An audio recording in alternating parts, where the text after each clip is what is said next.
Police और सरकार कहीं ना कहीं किसानों के साथ छलावा कर रही है। और सरकार से तो हम उम्मीद ही क्या कर सकते हैं जब सरकार के मंत्री किसानों के लिए अपशब्द प्रयोग करने लगे हैं। मीनाक्षी लेखी की बात कर रहे हैं? जी जी बिल्कुल, उन्हीं की कर रहे हैं, सरकार में उन्होंने ही किए हैं।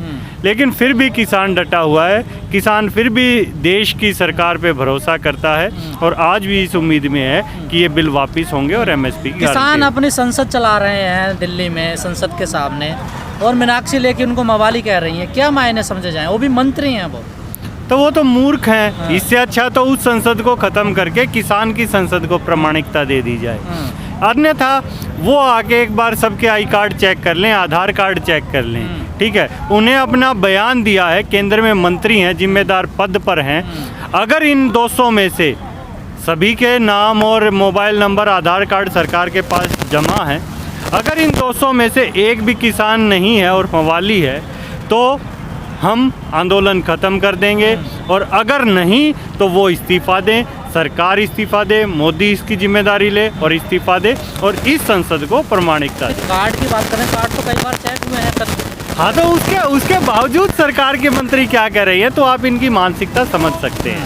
क्या सर मानेगी सरकार जंतर मंतर पर जो किसान संसद चल रही है उससे? बिल्कुल मानेगी। जंतर मंतर क्या, यहाँ भी किसान संसद चल रही है, मेरे पीछे मंच चल रहा है, यहाँ मैं आपके साथ खड़ा हूँ, तो बिल्कुल चलेगी। ऐसा नहीं कि ये बिल वापसी नहीं होंगे, ये 100% होंगे और एमएसपी की गारंटी भी होगी। सर आपको नहीं लगता अगर किसान संसद चला रहे हैं संसद की तर्ज पर, जो देश की संसद है उसकी तर्ज पर चला रहे हैं, लेकिन जो देश की संसद है उसमें विपक्ष है, लेकिन किसानों की जो संसद है उसमें विपक्ष नज़र नहीं आता, उसमें विपक्ष है ही नहीं। तो यही तो अच्छी बात है जो मोदी सरकार को समझ नहीं रहे कि पूरा देश आज किसान के साथ है। मतलब किसान की संसद में विपक्ष नहीं है तो कोई व्यक्ति ऐसा नहीं है जो किसानों के समर्थन में ना हो। एक तरफ पूरा देश किसानों के समर्थन में है और एक तरफ दो व्यक्ति तानाशाह की तरह सिर्फ और सिर्फ संसद में गुलामों को बिठाकर गलत शब्दों का प्रयोग करवा रहे हैं। आखिर क्यों? इस देश में लोकतांत्रिक प्रक्रिया है। संसद क्या होती है? संसद के अंदर हम सब का विश्वास है। जैसा कि मैं पहले भी कह चुका हूँ, किसान ने 22 और 24 की तैयारी की है और संसद के अंदर भी जाएगा। आज भी चुनाव लड़के संसद का सदस्य बन के जाएगा या फिर चुनाव लड़के ही जाएगा? चुनाव संवैधानिक प्रक्रिया में तो हम ही हैं जो आज भी सरकार का सम्मान करते हुए पदों का सम्मान करते हैं। उन्होंने किसानों का कितना सम्मान किया। नहीं, कई लोग कहते हैं ना सीधे डायरेक्ट जाएंगे हम संसद में, ऐसा तो आतंकवादी जाते हैं ना सीधे। नहीं, आतंकवादी क्यों जाते हैं? आतंकवादी की हिम्मत है तो घुस के दिखाओ उन्हें। आतंकवादी को तो हम रोकेंगे, वो नहीं था संसद। हाँ, तो सरकार रोकने में नाकाम रही ना, पब्लिक तो रोक लेगी। यहाँ घुसा के देख लो और कहीं घुसा के देख लो, हम देश के लिए जान देने के लिए भी तैयार हैं। मतलब आप चुन के जाओगे? बिल्कुल चुन के जाएंगे, अच्छे तरीके से जाएंगे।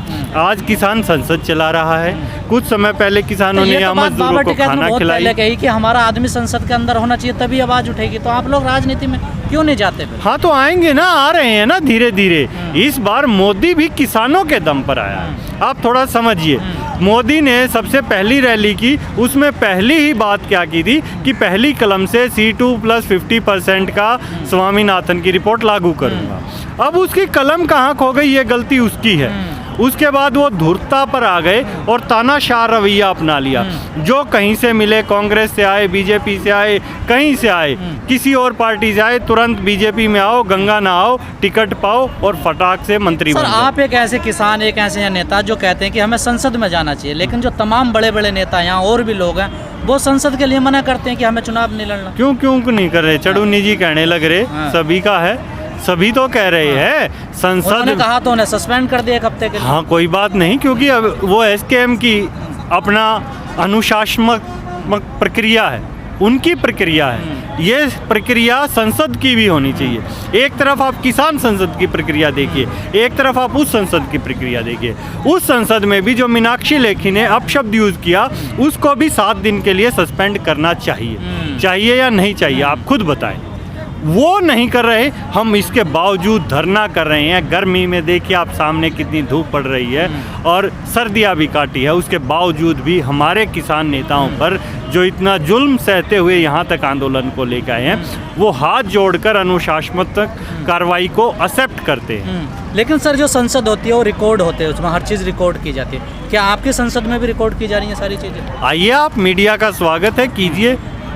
नहीं, हम तो थे वहाँ पर, ऐसा तो हमें नज़र नहीं आया कहीं। नहीं, अभी कहाँ इतना, अगर संपन्न किसान होता तो यहाँ एमएसपी की गारंटी और ये क्यों मांगता। मतलब आप किया जाएगा अगर आ गया ऐसा? नहीं, आप कीजिए ना, मीडिया चौथा स्तंभ है, मीडिया का काम है वो कवर मीडिया करना। को तो कल जाने नहीं दिया था, बड़ा जुद्द तो वो तो सरकार की गलती है ना।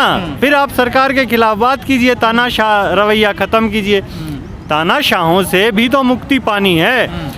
आज आप देखेंगे तो किसान ही तो कर रहा है। देश में क्या काम है इनका? शिक्षा विभाग है, स्वास्थ्य विभाग है, खाद्य मंत्रालय है, इतने मंत्रालय हैं। लेकिन अभी कुछ दिन पहले आपने देखा, यहाँ हमने ही लगाया यहाँ ब्लड डोनेशन कैंप। आज देश में कोरोना की वजह से खून की कमी है, किसान रक्तदान शिविर लगा। सर लाखों किसान दिल्ली में 26 तारीख को गए, सरकार तब नहीं मानी। क्या आप 200 किसानों से मान जाएगी सरकार? 200 कहाँ है? उन 200 के पीछे ताकत देखिए।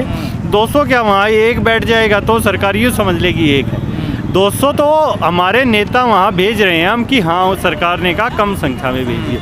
यहाँ भी आप किसान का बड़प्पन देखिए, वो सरकार की बात मानते हुए 200 ही भेज रहा है। ये कि मैं यहाँ नहीं हूँ क्या, मैं नहीं जा सकता क्या, या वीज़ा लेना पड़ता है दिल्ली का? फिर भी सरकार को किसान ये बता रहा है, भाई हम शांतिपूर्वक आपसे मांग कर रहे हैं, हमारा हक है और वोट दे रखा है, सरकार बना रखी है, हक है। हक आज हम मांग के ले रहे हैं, लेकिन सरकार ये ध्यान रखे हम हक छीन कर भी ले सकते हैं। सर आप एक संवेदनशील नेता, हर बेबाक बात करते हैं, बिल्कुल भी पीछे नहीं हटते हैं अपने शब्दों से। क्या लगता है आपको जो किसान संगठन है, जो संयुक्त मोर्चा है, उनमें भी कुछ मनमुटाव आने लगा है क्या बीच बीच? नहीं, ऐसा कुछ नहीं है, मनमुटाव नहीं होता। आपका नाम गजेंद्र है, मेरा प्रदीप है, तो थोड़ा तो हम अलग हैं ही, सभी अलग हैं, दो भाई भी अलग हो सकते हैं, लेकिन मिशन सबका एक है। हमारी नीतियां अलग अलग हो सकती हैं, लेकिन मिशन एक है। तीनों काले कानून वापस होंगे और एमएसपी की गारंटी मिलेगी। इससे कंपेयर हम कभी भी कोई भी संगठन नहीं मानेगा। नहीं, मिशन की तो बात हो रही है। कुछ लोग कह रहे हैं, कुछ जो नेता हैं वो राजनीति के मिशन में जाना सोच रहे हैं, और कुछ लोग जो नेता हैं वो सोच रहे हैं कि किसान जो कानून है, कृषि कानून, ये वापस हो। देखिए, हमारी पहली प्राथमिकता है कि तीनों काले कानून वापस हों और एमएसपी की गारंटी हो। इसके बाद आते हैं हम सरकार पर। सरकार हमने चुनी थी देश के अच्छे के लिए, वो अच्छा कर नहीं रही। महंगाई हो, शिक्षा हो, स्वास्थ्य हो, वो कर नहीं रही है। अब जब सरकार नहीं कर रही तो ये भी किसान का फर्ज है। तो किसान राजनीति में भी आएगा, किसान मुद्दों पर वोट देगा। भारतीय जनता पार्टी को वोट नहीं देगा। किस लिए दें?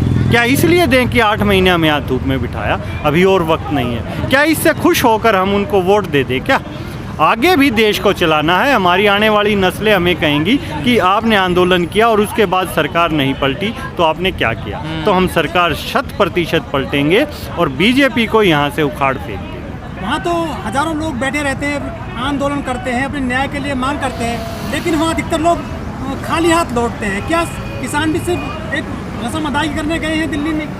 ऐसा लगता है होमदेव जी कि किसान खाली हाथ आ जाएगा। अगर किसान को खाली हाथ आना होता तो वो संसद तक जाता ही क्यों? वो यहाँ बॉर्डर्स पर बैठा। आप देखिए, चीज़ों को सिलसिलेवार समझिए। पंजाब में पहले रेल रोको आंदोलन हुआ, पंजाब के बॉर्डर पर किसान बैठा। वहाँ से किसान दिल्ली के लिए चला। दिल्ली सरकार ने या केंद्र सरकार ने कहें पुलिस लगाकर किसान को दिल्ली के बॉर्डर्स पर रोक दिया। हमारे ऊपर पानी की बौछारें की गई, आंसू गैस के गोले छोड़े। हमने सब कुछ सहते हुए भी शांतिपूर्वक हम दिल्ली के बॉर्डर पर बैठ गए। आज हम शांतिपूर्वक 200 लोग जंतर मंतर पर हैं, 200 लोग जंतर मंतर पर हैं, लाखों लोग दिल्ली के बॉर्डरों पर हैं और करोड़ों लोग अपने घरों में। ये आप 3 टायर सिस्टम समझिए। ऐसा नहीं है वो हमारे 200 जैसे किसानों ने संसद बनाई है, सरकार में संसद है, वहाँ हम चुने हुए 550 प्रतिनिधि अपने भेजते हैं। ऐसे ही हमारे 200 प्रतिनिधि हैं जो हम भेजते हैं। आप संसद लग रही है किसानों की जंतर मंतर पर, ये कितना इफेक्ट डाल पाएगी भारतीय संसद पर? भारतीय संसद पर ये भारतीय संसद से ज़्यादा इफेक्ट डालेगी। क्योंकि भारतीय संसद के अंदर आज कोई बोलने वाला नहीं रह गया, और कोई बोल रहा है तो वो अपशब्द बोल रहा है, गलत शब्द भी बोल रहा है, गलत मानसिकता के साथ है। ये लोग पवित्र आत्मा है और अच्छा पॉजिटिव सोच के साथ आज इसीलिए इनके साथ पूरे किसान खड़े हैं। आपने बार बार कहा कि सिर्फ 200 किसान, 114 करोड़ जनसंख्या जो पीछे है वो किसके लिए है? वो इस किसान संसद के लिए है।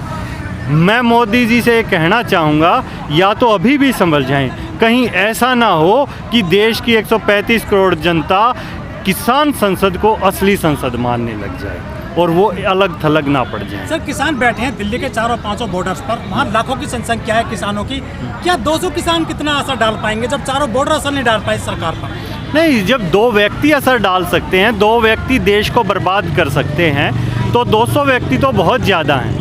अमित शाह और मोदी 2 व्यक्ति हैं जो तानाशाह रवैया अपनाते हुए काले कानून ले आए। अब 200 जो किसान हैं वो तो बहुत ज़्यादा प्रभाव डालेंगे, उनसे 100 गुना है। और उन 2 व्यक्तियों के पीछे आज देश नहीं है, इनके पीछे 114 करोड़ लोग हैं। मैं आपके माध्यम से यहाँ से कहना चाहूँगा, अगर हिम्मत है तो छेड़ के देख ले सरकार, पता लग जाएगा कि संसद असली वो है या संसद वो है। संसद के अंदर लोगों की आस्था होती है, लोगों का विश्वास होता है कि हमें यहाँ से कुछ मिलेगा। आज वो विश्वास किसान के साथ है, किसान संसद के साथ है, जंतर मंतर के साथ है, ना कि भारत की सरकार की संसद के साथ है।